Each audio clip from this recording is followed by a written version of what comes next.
Assalamualaikum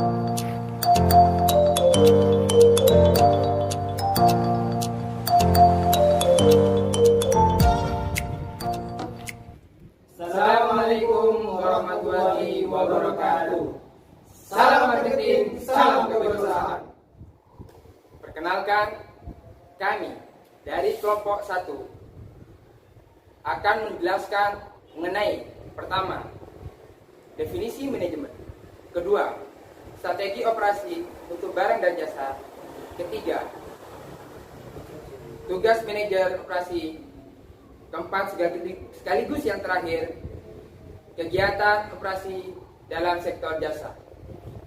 Sebelum kami memulai presentasi, kami akan memperkenalkan anggota kelompok kami. Baik, perkenalkan, nama saya Maulana Samsul Arifin dari Universitas Nurul Jadid, Fakultas Humaniora, Prodi Ekonomi. Perkenalkan, nama saya Alfian Sutri, mahasiswa dari Universitas Nurul Jadid, Fakultas Sosum dan Humaniora, Prodi Ekonomi. Dan perkenalkan, nama saya Muhammad Saidi, mahasiswa Universitas Nurul Jadid, Fakultas Sosial Humaniora, Prodi Ekonomi. Dan terakhir, perkenalkan, nama saya Kusnadi, mahasiswa dari Universitas Nurul Jadid, Fakultas Sosial dan Humaniora, Prodi Ekonomi. Kali ini saya akan mengulas materi definisi manajemen. Secara umum, definisi manajemen ialah suatu proses di mana seseorang dapat mengatur segala sesuatu yang dikerjakan oleh individu atau kelompok. Nah, jadi manajemen itu perlu dilakukan guna mencapai tujuan atau target dari individu ataupun kelompok tersebut secara kooperatif menggunakan sumber daya yang tersedia. Menurut beberapa ahli, Mary Parker Valid mengatakan manajemen ialah seni dalam menyelesaikan tugas melalui perantara. Jadi dalam hal ini, manajemen dapat diartikan sebagai suatu kegiatan yang dilakukan oleh seseorang manajer untuk mengarahkan bawahan orang lain dalam menyelesaikan pekerjaan demi tercapai sebuah tujuan. Menurut George Robert Ferry, mengartikan manajemen sebagai proses khas dari beberapa tindakan seperti perencanaan, pengorganisasian, pergerakan, dan pengawasan. Jadi seluruh target dengan memanfaatkan sumber daya yang tersedia. Menurut Ricky W. Griffin menjelaskan bahwa manajemen ialah proses perencanaan, organisasi, koordinasi, dan kontrol pada sumber daya agar tujuan tercapai secara efektif dan efisien. Efektif di sini maksudnya tujuan tercapai sesuai rencana, dan efisien berarti bahwa manajemen dilakukan secara cermat, terorganisir, dan tepat waktu. Jadi manajemen secara singkat ialah suatu proses yang berkaitan dengan fungsi perencanaan, pengorganisasian, pengarahan, dan pengendalian. Dan proses ini dalam memanfaatkan sumber daya fisik, keuangan, manusia, dan informasi secara efisien dan efektif untuk mencapai tujuan organisasi. Jadi, saya akan menjelaskan mengenai strategi operasi untuk barang dan jasa. Sebelum saya menjelaskan lebih jauh lagi mengenai strategi operasi untuk barang dan jasa, saya akan menjelaskan apa yang dimaksud strategi. Menurut Russell dan Taylor pada tahun 2003, strategi merupakan suatu visi bersama yang menyatukan sebuah organisasi, menetapkan keputusan-keputusan yang konsisten, dan menjaga organisasi agar berjalan dengan baik. Dapat kita ketahui bahwa strategi itu sangat penting bagi organisasi.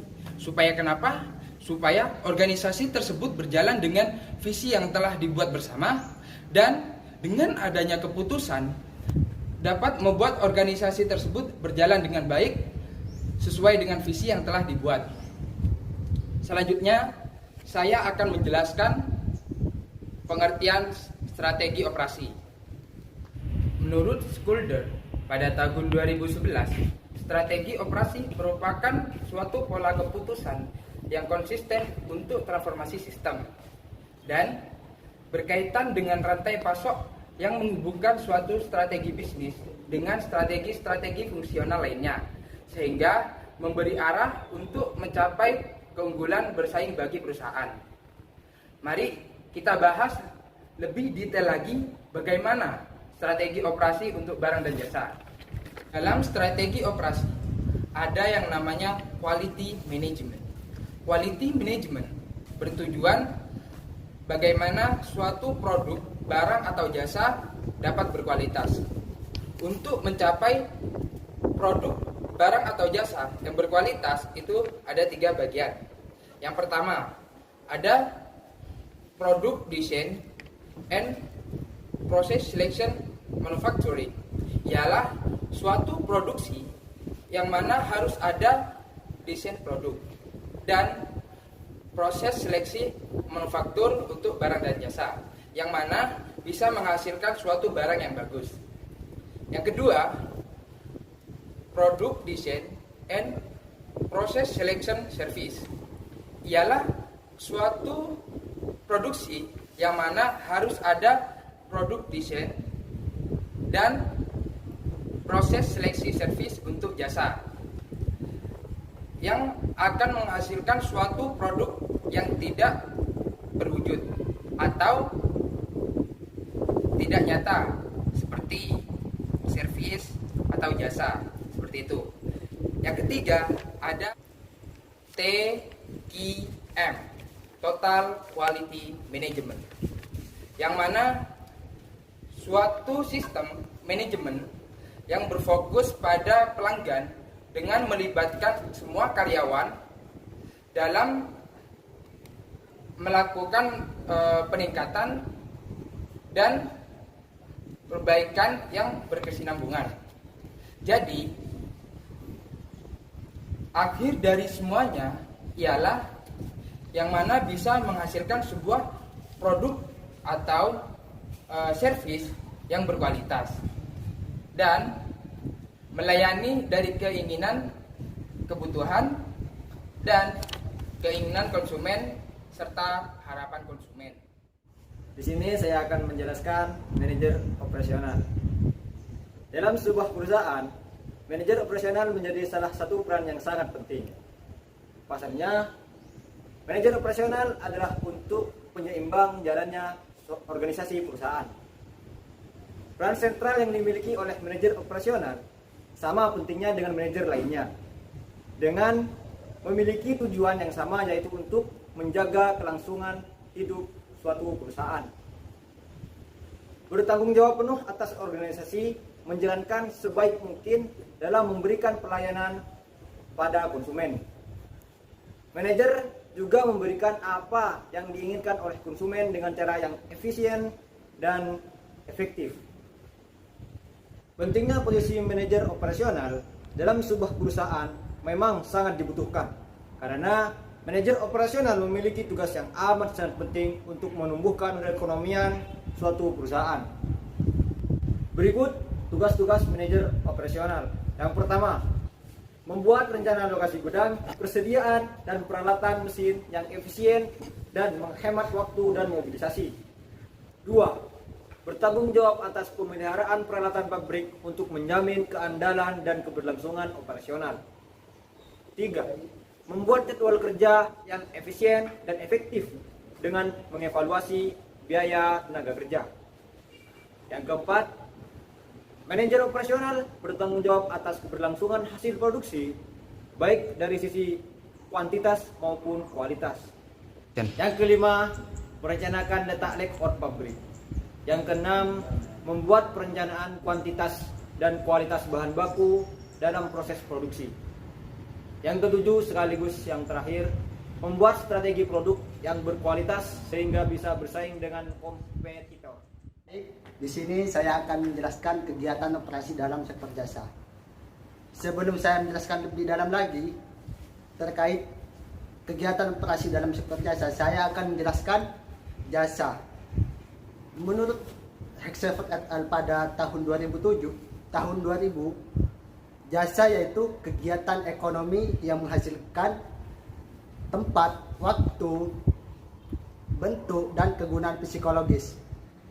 Yang kedua itu menurut Adverson et al. Pada tahun 2005, jasa yaitu kegiatan proses dan interaksi serta merupakan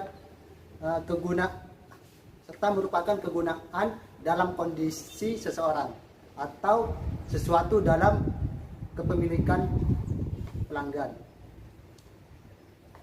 Setelah saya menjelaskan pengertian jasa, saya akan membahas organisasi jasa. Organisasi jasa yaitu sistem yang menyediakan pelayanan bagi pelanggan.